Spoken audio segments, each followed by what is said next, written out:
Congratulations on Blinded by the Light. It's Thank an you. amazing film. I watched it last night. I laughed, I cried, etc. Did you rant? I did rant about how great it was afterwards. great. Now, my first question, Aaron, your character Roops is kind of the Springsteen know-it-all, if you will, for Javed, right? How familiar were you with the boss's music when you got the role? See, Aaron is the Springsteen not know-it-all until the film, until I booked the role. Mm-hmm. I read the book and of Saf Greetings from Berry Park, and then I read the script and I understood that I'm taking on a big commitment here. I can't wing this. I have to understand what it is about this guy's music and his lyrics that speaks to these people on this level.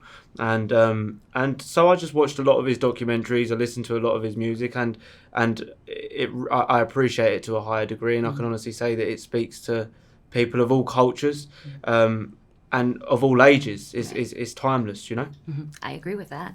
Gurinder, you've said that Bend It Like Beckham, is kind of like the spiritual predecessor to Blinded by the Light. And I love how both of them touch on how celebrities or icons can affect us personally and inspire us to be our best selves. So who are your real life Beckhams and Springsteens? Oh my goodness.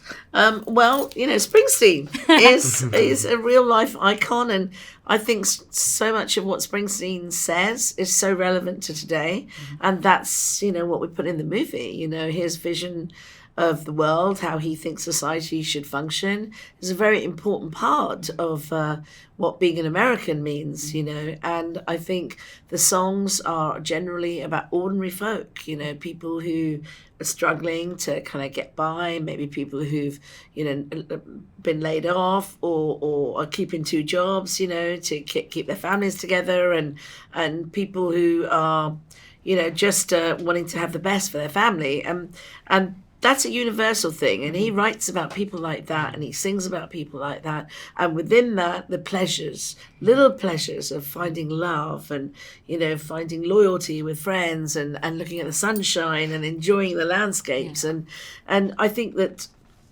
for me, I couldn't have had a better hero than Bruce Springsteen, because he's like your friend, and he's been there for me since I was 16, and he's still there for me today. And when we made this movie, I had no idea that he was going to have a #1 album, in 12 countries around the world. Like, he's just so hot, even today.